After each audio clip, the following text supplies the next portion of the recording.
O combustível do futuro está em debate no Senado.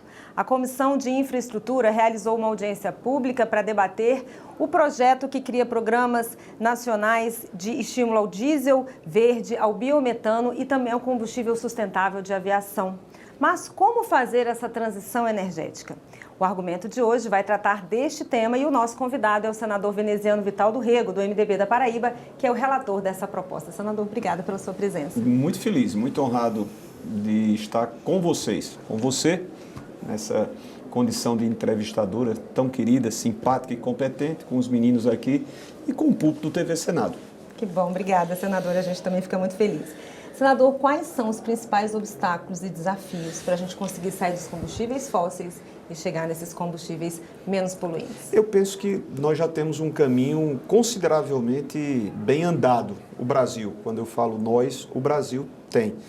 Se você levar em consideração que as nossas matrizes energéticas, elas são, em grande parte, ou de hidrelétricas, ou, mais recentemente, nesses últimos 10 anos, principalmente de novas plantas eólicas e de plantas fotovoltaicas, você comparar o Brasil a outras nações, verificará que nós estamos bem encaminhados.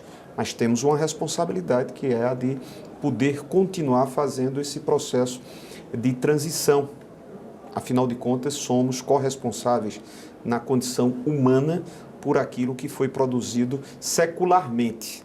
Se hoje estamos diante desses desafios, se hoje estamos diante de metas, né, que se tornaram em momentos ousadas, mas que precisam ser ousadas, é exatamente por termos responsabilidade direta, a condição humana, a condição de quem não se conteve, de quem não comediu as suas atitudes, as suas atividades, enfim, isso é um processo que vai nos levar a essa transição. Eu estou muito feliz porque nesse momento, quando nós discutimos esse projeto, sem desconhecermos outros avanços que foram verificados, e de certo você aqui já recebeu, à época, o senador Jean Paul Prats, que foi autor de algumas dessas matérias, entre as quais o da armazenagem de carbono, fui relator e aprovamos aqui. Você deve ter recebido a senadora Leila Barros, que tratou sobre crédito de carbono, que já foi também aprovado na Câmara e volta à apreciação no Senado.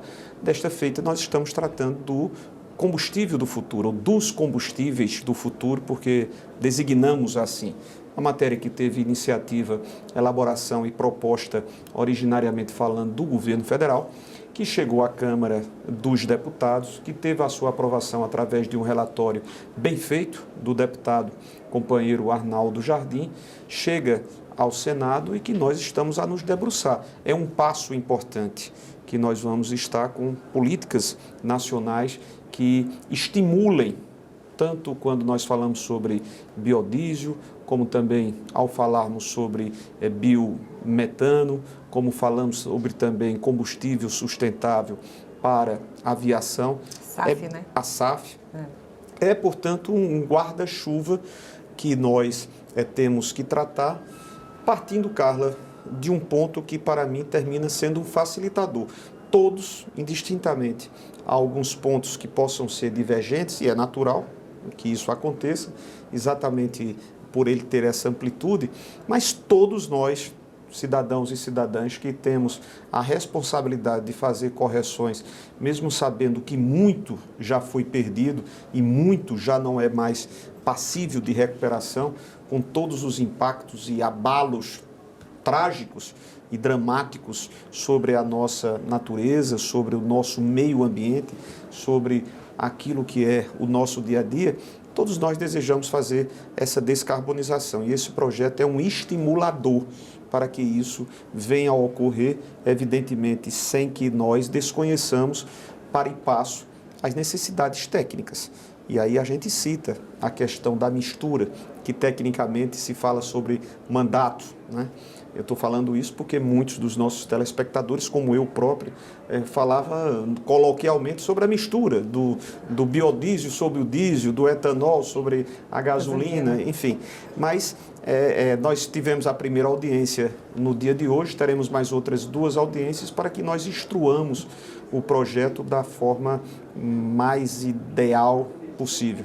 Pois é, está na proposta uma adição maior, né, em relação à gasolina. Progressiva, paulatina, até 35%. Do biodiesel ao diesel, sempre levando em consideração, e aí acertadamente isso é um ponto, vamos dizer, convergente, não há discussão. Arnaldo foi muito feliz quando colocou no seu relatório, o deputado Arnaldo Jardim, quando colocou no seu relatório, que hoje nós temos 14% de mistura, de mandato, né, do biodiesel sobre o diesel.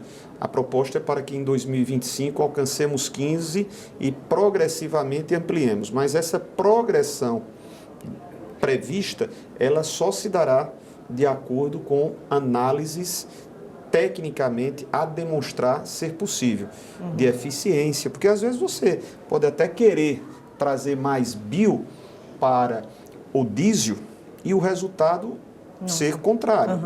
Se você tem uma você vai consumir mais. Se você tiver uma baixa eficiência no motor, você vai requerer desse motor que ele venha a consumir mais. Ao consumir mais, você vai estar emitindo os gases de efeito estufa, ou seja, você vai estar carbonizando a atmosfera. Então, esse ponto é um ponto convergente. Entendi. É preciso que esse processo de ampliação se dê com base técnica, análise e avaliação que nos permita fazê-lo até o ano que está previsto na proposta, 2030.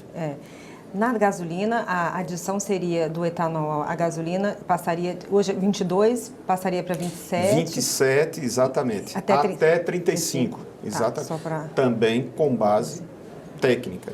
Nada pode ser feito sem que nós tenhamos essa sustentação científica. Agora, senador, apesar de termos essas matrizes, como o senhor falou, essa parte, essa transição, custa caro. A gente ouviu muito isso na audiência pública, né? Alguns setores têm um certo receio que isso encareça o seu serviço, como falou, por exemplo, a representante das empresas aéreas.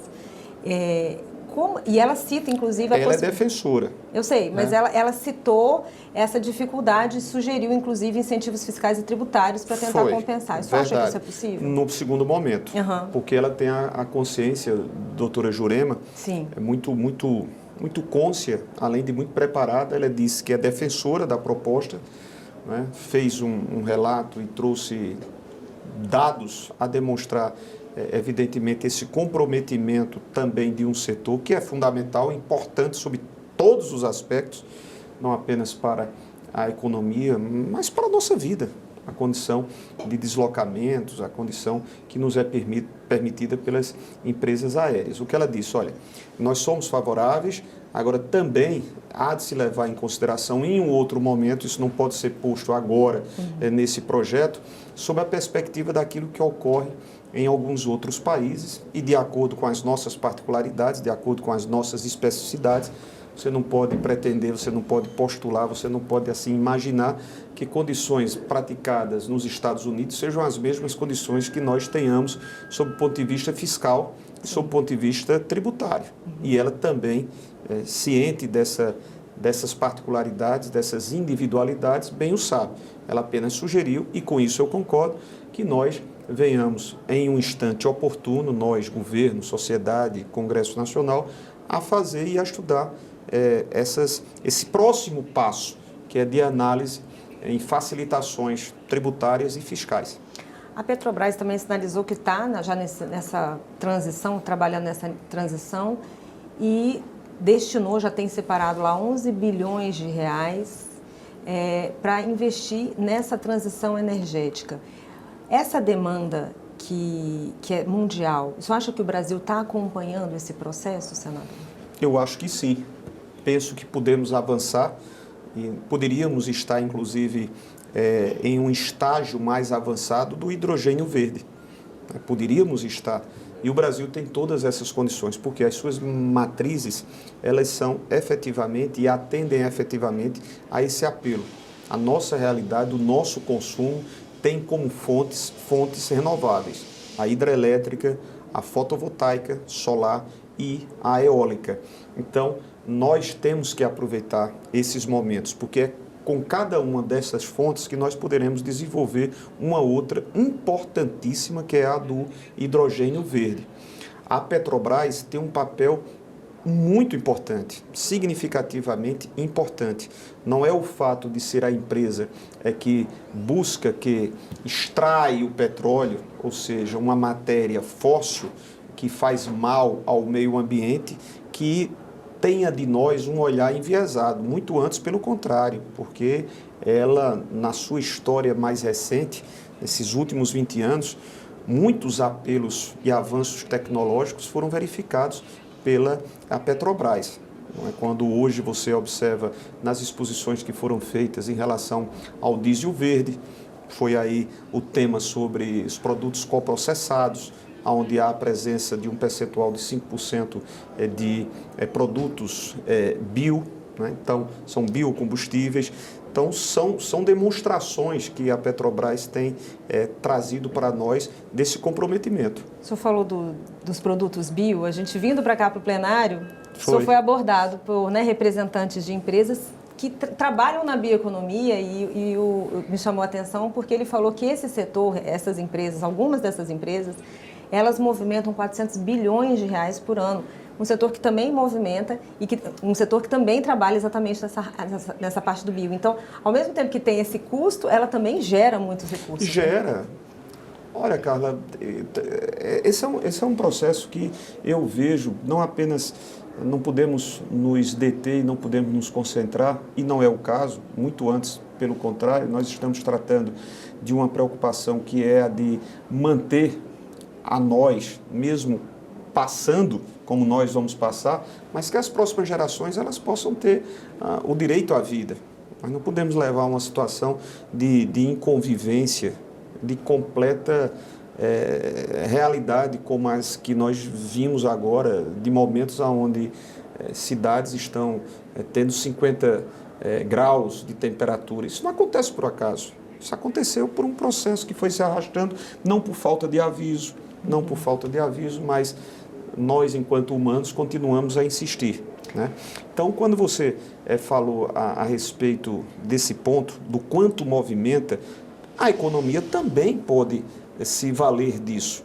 Ou seja, nós vamos estar contribuindo para um processo de baixa emissão, de diminuição dessa emissão de CO2, de dióxido e de outros gases que produzem o efeito estufa, mas economicamente vamos estar movimentando bilhões e vamos, com essa movimentação econômica, gerando oportunidades, sem sombra de dúvidas. Senador, o senhor já falou que vai fazer, para a gente finalizar, que nosso tempo está acabando, o senhor falou que vai fazer outras audiências públicas. 2 outras. Quando é que o senhor pretende colocar esse relatório em votação? Carla, veja bem, mesmo você tendo um ponto que permite que todos nós estejamos convergentes, que é a preocupação pela e para a descarbonização, nós temos que cumprir a nossa obrigação. Não é simplesmente dizer, olha, veneziano, então se todo mundo quer, todos nós defendemos, vamos apresentar, carimbar o projeto que veio da Câmara, que veio bom, relatório bom, mas existem alguns pontos que precisam ser dirimidos, algumas dúvidas que precisam ser melhor equacionadas. E é com essa responsabilidade, sabedor do tamanho dela, responsabilidade, e de tudo aquilo que incorpora o projeto de combustíveis do futuro, que nós estamos a propor uma segunda e terceiras audiências para a próxima semana e logo sequenciar uma terceira. Portanto, penso que primeira quinzena do mês de maio, antes do término do mês de maio, creio eu que já estaremos em condições de apresentar a proposta. Obrigada, senador, pela sua presença aqui no programa. programa. Carlinhos, tudo de bom. E eu agradeço a você também que nos assistiu. Se você quiser rever esse programa, é só entrar no nosso site, senado.leg.br/tv ou acessar o nosso canal no YouTube. Obrigada pela sua audiência e até o próximo argumento.